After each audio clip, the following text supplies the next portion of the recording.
Welcome back to part 2 of Christmas in the 1950s. And because I was a child in Boston in the 1950s, I had a very special sort of Christmas tradition that I want to share with the rest of you.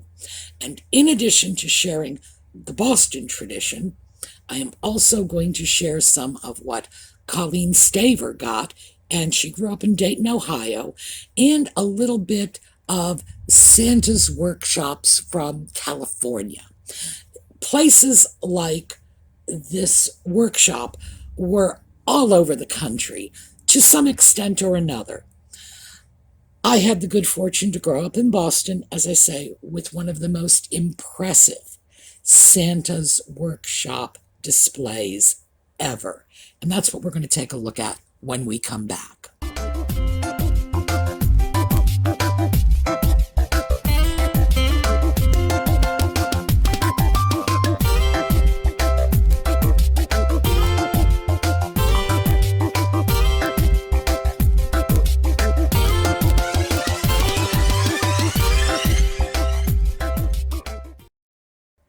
In the mid-century, Boston had a large department store right downtown called Jordan Marsh. That's where everybody went to shop. And in 1958, they brought in a Swiss toy maker, I believe he was Swiss toy maker, to create what later came to be known as the Enchanted Village as part of their Christmas display. And the Enchanted Village was 28 separate settings, vignettes, traditional Christmas, Santa's workshops, elves, carolers, you name it. And it included over 250 separate animatronic pieces. And this could be people, it could be toys in the workshop that moved. Very, very elaborate. And keep in mind, this is 1958 we're talking. So we're looking at something that is over 60 years ago. Now, the history is that started in 1958, it became a major Boston event every year as Christmas approached to go in and take a look at Santa's Village. It eventually expanded to include the entire first floor of the store. And trust me, the store was huge. And in time, of course, Jordan Marsh went out of business, and the city of Boston took over the display for a while. But it was very expensive to maintain. Now, a store that is drawing in shoppers and getting revenue from this one way or another can absorb the costs more easily than a city that is having to make this available to its residents for free. Eventually, the Enchanted Village went over to a furniture store in, I believe, Avon, that coincidentally is also called Jordan's. It's not related to Jordan Marsh. It's, as I say, just a coincidence. And they are now displaying a small portion of the original Enchanted Village. Of course, I'm not going to say they couldn't display the whole thing, but I'm sure there are practical considerations. So they have some portion of it that's on display now. So let me start with the pictures I am showing you. This first picture is from the 50s. So what you see here is a traditional Victorian Christmas, and the people in this scene would be moving. Grandpa would be rocking in the rocking chair, Mom and Dad walking back and forth. This was not small, low-key animatronics. There were large, big movements, very realistic characters, which you will see as we go on. But the reason I wanted you to see this picture is because of this picture.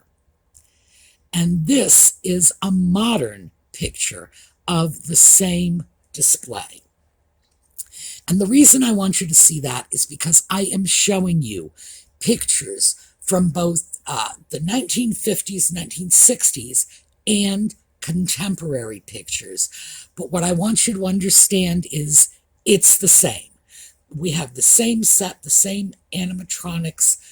They have really done a fabulous job of recreating the original, but the newer pictures are better, and that's why I've chosen to use them in some cases.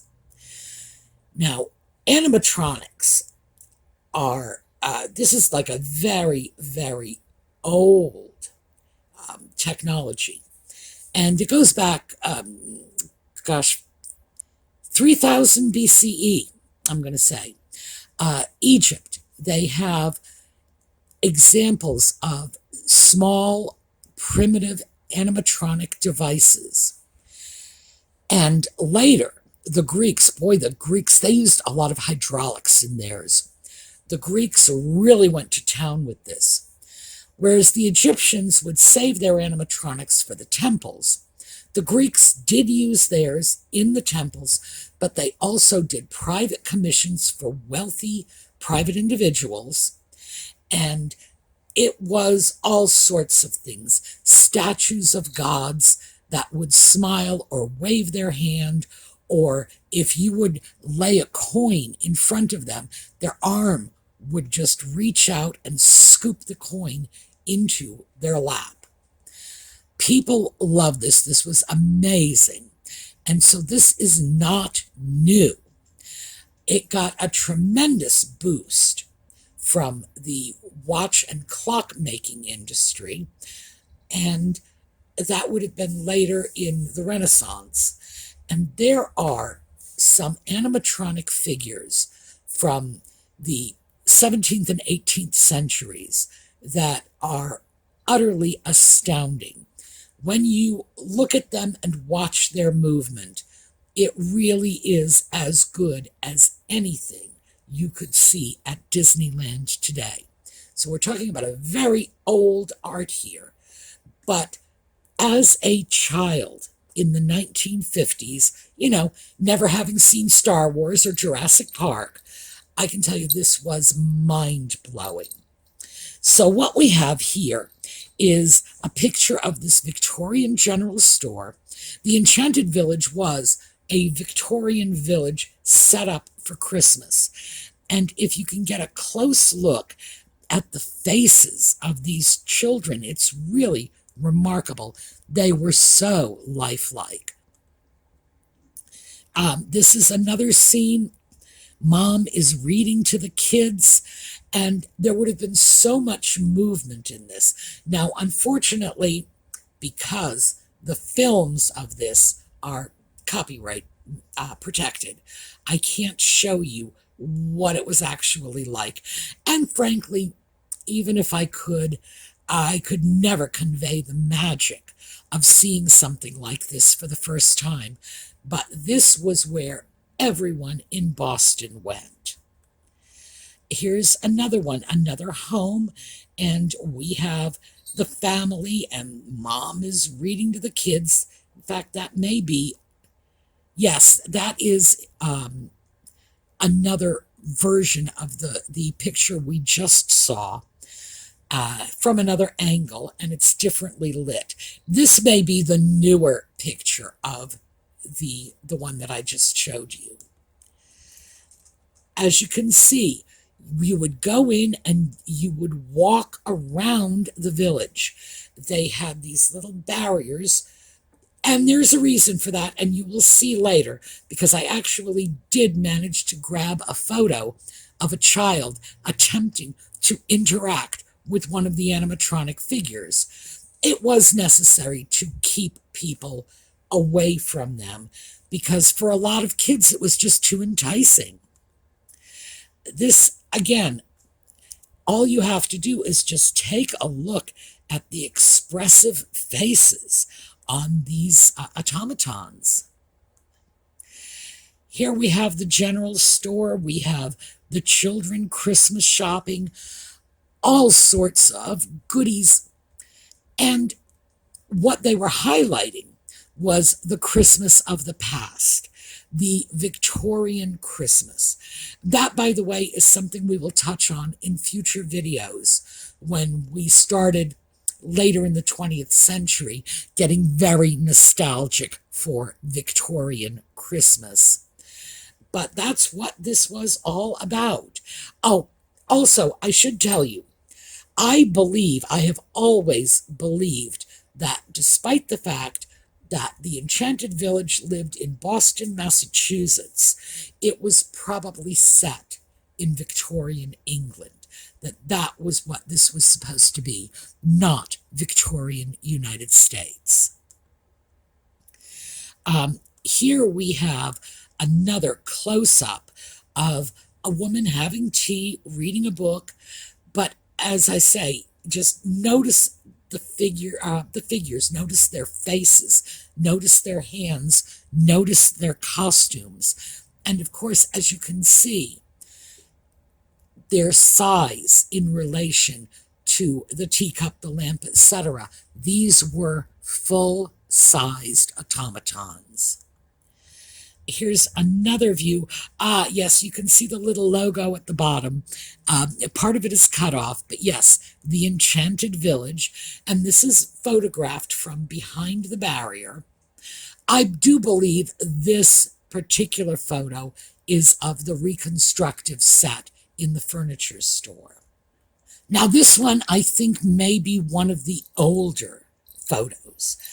This is a hotel. You have bellboys carrying packages, and they would actually scoot along the floor on tracks, so there was an incredible amount of movement here. This is another view of that general store with the children, a close-up picture, and again, as I say, it's important to notice how very realistic they looked. And this is another one, same scene, but we're focusing in on the window from the bakery. I believe they were in front of a bakery. From the bakery or the sweet shop or whatever this is. And the detail, the amount of stuff in there is just incredible. And this is a picture of the Enchanted Village. And this, I believe, is in the furniture store. Oh, and here we go. This is the picture I promised you. The little child leaning over the railing, interacting with one of the animatronic figures. That was always an ongoing danger, as I'm sure you can understand. People would have to keep a good eye on their kids. But there was supervision, and there were some areas later, not in 1958, but later on, there were some areas where children could have limited interaction with the animatrons. So moving on from my childhood in Boston off to California. This is from Sky Park, and it's a 365-day-a-year Christmas park. I've just gotten a few pictures from this.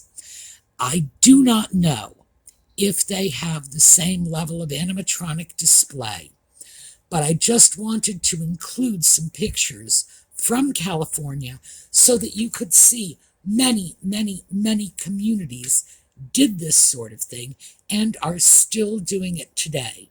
These are modern pictures, but it's showing you very much what it would have looked like in years past. Again, we have these wonderful buildings. They look like gingerbread houses. They really do. Very captivating. And of course, it's in California, so they're not getting any winter snow. But again, as I say, it's open 365 days a year. So for all I know, this could be California in July. And here is another one. I love the clocks. I am a fan of big clocks in front of buildings. Again, it's just so lovely. Here we have a genuine gingerbread house with our little gingerbread figures on the roof. This one, this chalet, this is very, very intricate.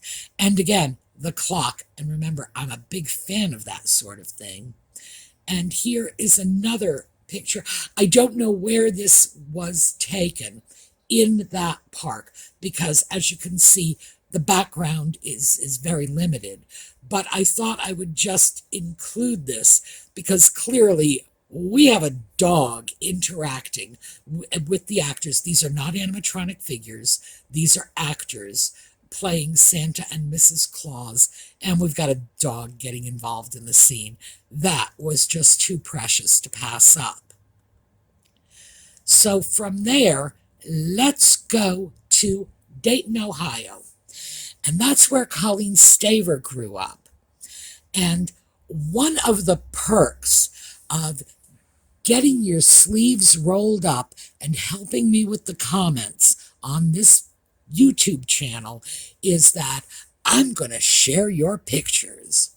So here's to Colleen. Colleen, thank you for helping me with the comments, and we are going to show the world what your Christmas was like. Dayton, Ohio. And this is Rikes, R-I-K-E-S, Rikes like bikes.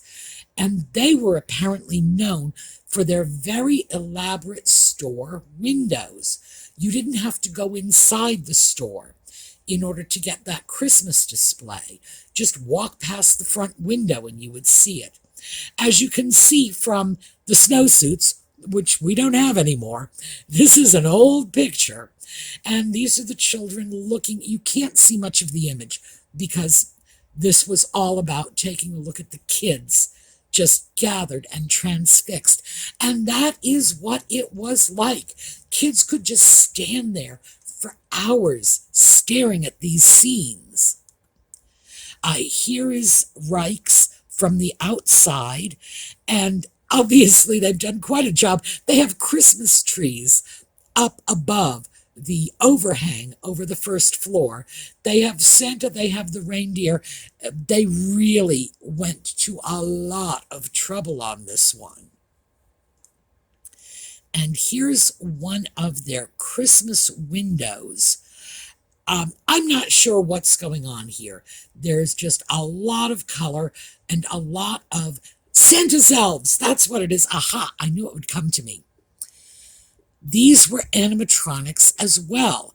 So Jordan Marsh didn't have the market of these wonderful animatronic Christmas scenes cornered. Other people were doing it. Rikes was doing it. And this is one. Here's another image of their store from the outside. That had to have been very, very large. We have to be looking at a bigger than life-size Santa here. And here's pulling back, and as you can see, this is just an amazing display. And here's another one of their windows, and this looks like children sleeping on the floor on Christmas. I don't know what that's all about. I'm sure there was a story that went along with all of these windows because I can see a theme going on here, but I'm not quite sure I get it. I think this is one of those you had to be there. So this is just another one of their beautiful scenes. Again, this is another view of that elves and workshops and the stained glass windows. And of course, they've got this wonderful shoot with the presents coming down. And since all of this was animated, I have to imagine those presents were corkscrewing down. And again, as I say, just imagine being a child seeing something like this for the first time. Here is yet another image, and this looks like A Christmas in a Private Home. Again, this is all Reichs. And here is a better picture. It's a little clearer. Unfortunately, most of what I have available to me are people's snapshots and a few pictures that were copied out of the local newspaper. Most of this predates video cameras. Much of it predates common color photography. It doesn't predate color photography, of course, but commonly people had black and white cameras. And here we have a Christmas tree and a fellow playing a horn, but notice the hairdo on the woman on our left. So this looks like this picture may have come from the 1980s. And here is yet another one. This beautiful blue lighting. Now, from what I understand, Reichs is still doing this.